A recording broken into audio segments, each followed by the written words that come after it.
What's going on, guys? Welcome to the updated deck profile for Phantom Knights and Link Evolution. I didn't plan to do this so soon after Odd Eyes, but since we are in the Arc V lane right now, it works out. Phantom Knights are surprisingly one of the many Exceed decks I enjoy playing, and it's a shame we don't have the new support that just came out recently in the OCG. For now, we do have a nice new lineup of extra deck monsters along with the Master Rule Vision to make this deck even better than it was before. The deck's main plays involve spamming out your level 3 monsters to go into the extra deck, depending on your current scenario. Going first, I like to set up with Cherubini to get pieces rolling, and I try to end on Appaloosa with back row hopefully. Going second or on offense, Breaksword is your go-to as he can pop himself and revive your materials to make them level 4 for Dark Rebellion or Requiem if you have the rank up play.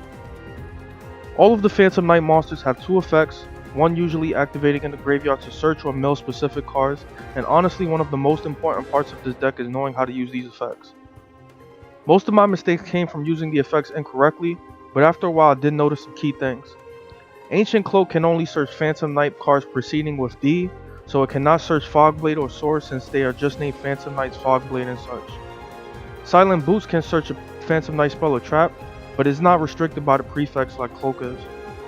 I did rush through these and they might not be too hard to learn, but it is one of the few things you have to watch out for when playing the deck.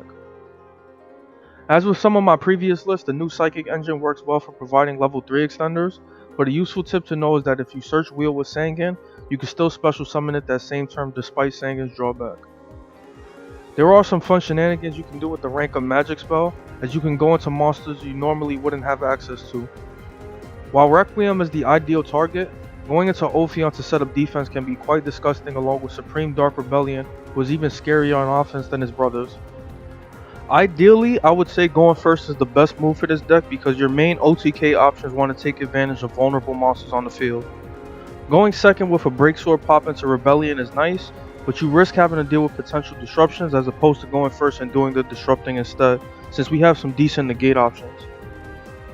Making the best use of your level 3 monsters is crucial in this deck, so do remember Silent Boots is your special summonable knight, only if you have another knight on the field. As you will notice, this applies to your trap monsters as well. Another good thing to remember is that most of the traps can revive Phantom Knights from the grave with their second effect, including Breaksword. It's probably something I only showcase once or twice, but it's another essential thing to go for in some duels where you need the materials to come back. Leviair is pretty nice in the deck since we do plenty of banishing, so if you can manage it, it's great for getting back your knights after searching the deck with their effects. I should have left Leviair in defense mode for an obvious reason you will see in a moment. While searching Fogblade is one of the best choices to make with Silent Boots' effect, I did feel comfortable with Sword onto Appaloosa since it gives another potential negate along with the destruction dodge she needs against certain cards like Ghost Ogre and Lightning Storm. 3 negates is plenty to slow some decks down, and with Sword in the grave we can revive a knight since we are looking kinda stale in the monster department.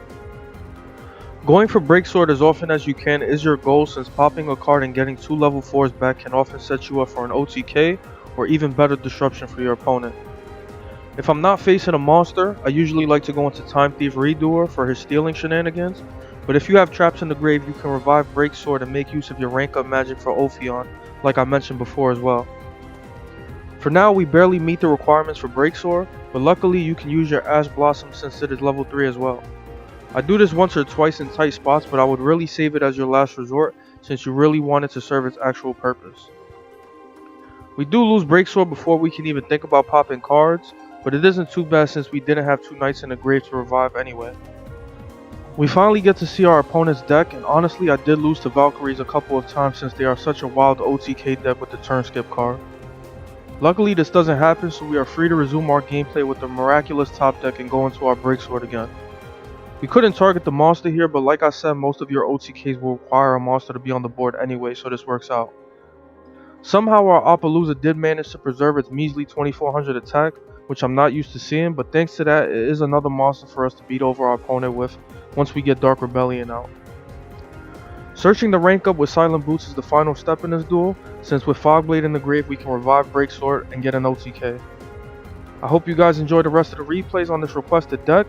Leave me your thoughts and stay tuned for the next video.